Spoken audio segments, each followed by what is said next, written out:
Assalamualaikum warahmatullahi wabarakatuh.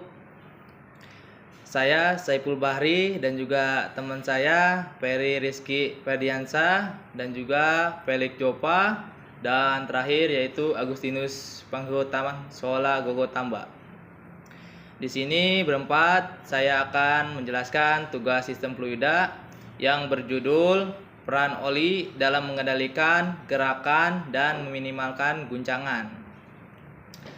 Nah, di pembahasan ini, sistem fluida dalam peredam kejut memainkan peran penting dalam kinerja dan keselamatan kendaraan. Oke, masuk ke pendahuluan. Di sini ada sistem peredam kejut dirancang untuk menyerap energi guncangan dari jalan. Di sini ada 2 poin. Yang pertama yaitu pentingnya cairan pengisi, yaitu cairan berkonduktivitas termal tinggi membantu mencegah suhu stabil dan mencegah overheating. Penelitian ini menguji efektivitas gliserol, etilen glikol, dan propilen glikol dalam kondisi tertentu. Lalu ada tujuan penelitian, yaitu bertujuan menguji efektivitas gliserol, etilen glikol, dan propilen glikol dalam meningkatkan transfer panas pada peredam kejut. Masuk ke metode penelitian, di sini ada 4. Yang pertama ada pembuatan alat uji. Alat uji dibuat untuk mengukur transfer panas pada peredam kejut. Mekanisme engkol menggerakkan batang baja sehingga peredam kejut bergerak naik turun menyerupai kondisi jalan. Yang kedua ada sensor suhu RTD. Sensor ini dipasang di permukaan peredam kejut untuk mengukur suhu di beberapa titik. 3 kabel digunakan untuk akurasi yang lebih tinggi. Yang ketiga ada pengujian. Pengujian ini dilakukan dengan gliserol, propilen glikol, dan etilen glikol sebagai zat pengisi. Setiap zat diuji dalam 100 siklus dan suhu diukur di 3 titik untuk menghitung fluks panas. Yang terakhir ada analisis data, yaitu menunjukkan gliserol paling efektif meningkatkan transfer panas hingga 64%. Diikuti etilen glikol 52% dan propilen glikol 39%. Gliserol membantu mencegah panas berlebih, meningkatkan kinerja peredam. Next slide ada sensor suhu. Di sini kita menggunakan sensor suhu RTD yang resistensinya berubah sesuai suhu. Dipatri pada peredam kejut untuk mengukur suhu absolut. Lalu ada pengukuran suhu. Pengukuran suhu sangat penting karena suhu tinggi pada shock absorber dapat mengurangi kinerja, mempercepat kausan, dan membahayakan keselamatan pengendara. Dan yang terakhir ada konfigurasi kabel 3 pada RTD untuk mengkompensasi resistensi timah dan perubahan suhu. Umum digunakan untuk akurasi pengukuran. Saya akan membahas hasil dan pembahasan. Di PowerPoint tersebut ada 3 zat yang mempunyai masing-masing tujuan. Yang pertama itu gliserol, meningkatkan perpindahan panas dalam absorber dengan mengisi cairan udara di antara silinder internal.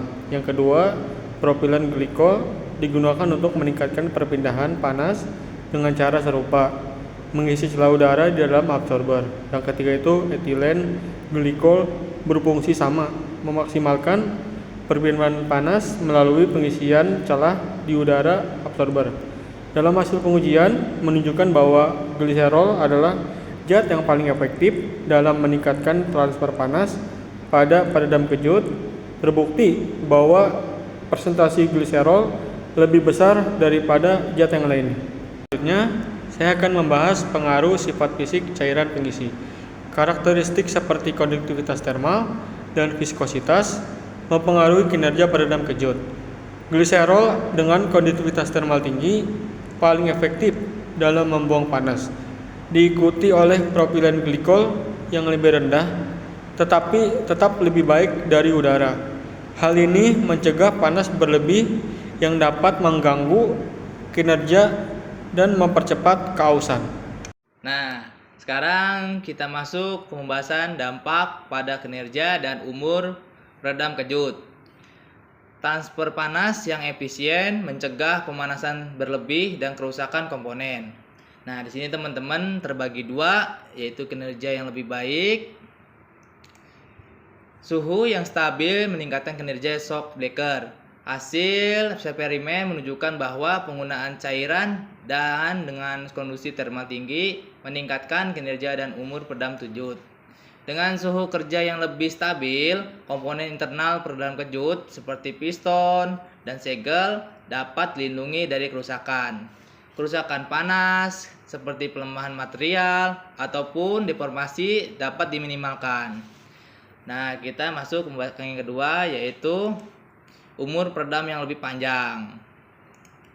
Nah, kita akan mencegahnya, yaitu mencegah kerusakan akibat panas yang berlebih, meningkatkan masa pakai peredam. Memilih cairan yang lebih tepat menurunkan biaya perawatan jangka panjang dan memperpanjang umur peredam kejut. Nah, teman-teman, kita masuk ke pembahasan implikasi pada keamanan kendaraan. Sistem peredam kejut yang stabil berkontribusi pada keselamatan dan kenyamanan berkendara. Nah, bahwasanya juga teman-teman kalau misalnya shockbreaker atau peredam kejutnya aktif ataupun tidak rusak, pasti akan nyaman berkendara sesuai, maupun medannya hancur ataupun ada medannya tidak semulus jalan aspal perkotaan. Makanya kita membahas ini karena kita banyak tahu jalanan di Indonesia itu banyak yang berlubang. Mungkin dari sini bisa jadi masukan buat kedepannya. Nah, kita lanjut aja. Sini ada pengendalian guncangan. Pengendalian guncangan yaitu meningkatkan stabil dan pengendalian standaran. Stabil suhu yang lebih baik meningkatkan kinerja mekanisme dan keselamatan kendaraan. Nah, yang kedua yaitu kenyamanan berkendara. Dengan sistem peredam kejut yang dapat mengoptimalkan kinerja dalam berbagai kondisi jalan, dapat membuat perjalanan lebih aman dan nyaman dengan mengurangi getaran dan guncangan yang ditransmisikan ke kabin kendaraan. Resiko kerusakan pada komponen lain juga dapat dikurangi. Lalu saya akan membacakan slide 9, yaitu adalah potensi penerapan dalam industri. 1. Pengembangan cairan pengisi baru. Slide 9 adalah 1. Adalah paling efektif dalam mengirimkan panas dari permukaan peredam kejut ke lingkungan. Dengan cara ini, propilen glikol yang memiliki konduktivitas thermal yang lebih rendah memiliki hasil transfer panas yang lebih rendah, tetapi masih lebih baik daripada udara cairan dasar. Ini mencegah akumulasi panas yang berlebihan yang dapat mengganggu kinerja dan mempercepat keausan komponen peredam. Yang kedua adalah solusi ramah lingkungan. Solusi yang lebih efisien dan hemat biaya untuk meningkatkan kinerja sistem suspensi mobil. Hasil ini membuka pintu untuk penelitian lebih lanjut tentang pembuatan cairan pengisi baru yang dapat meningkatkan konduktivitas thermal atau sifat tambahan seperti biodegradabilitas dan ketahanan terhadap suhu ekstrim. Lalu di slide ke-10 ada keunggulan gliserol. Keunggulan gliserol adalah cairan pengisi yang paling efektif dengan peningkatan transfer panas hingga 64%, diikuti oleh etilen glikol dengan peningkatan 52% dan propilen glikol dengan peningkatan 39%. Di bawah ini akan dibahas hasil secara lebih mendalam dan mengaitkannya dengan manfaatnya untuk desain dan fungsi peredam. Lalu manfaatnya adalah hasil eksperimen ini menunjukkan bahwa penggunaan cairan dengan konduktivitas thermal tinggi meningkatkan kinerja dan umur peredam kejut dengan suhu kerja yang lebih stabil. Komponen internal peredam kejut seperti piston dan segel dapat dilindungi dari kerusakan panas seperti pelemahan material atau deformasi dapat diminimalkan. Oleh karena itu, memiliki cairan pengisi yang tepat dapat menurunkan biaya perawatan jangka panjang dan memperpanjang umur peredam kejut. Lalu kesimpulannya adalah penelitian ini menunjukkan pentingnya pemilihan cairan pengisi yang tepat dalam peredam kejut kendaraan untuk meningkatkan efisiensi transfer panas dan kinerja suspensi. Dari 3 cairan yang diuji, gliserol memberikan hasil terbaik dengan peningkatan transfer panas 60%, diikuti oleh etilen glikol 52% dan propilen glikol 39%. Dengan konduktivitas thermal tinggi, gliserol membantu menjaga suhu stabil, mengurangi keausan komponen peredam kejut.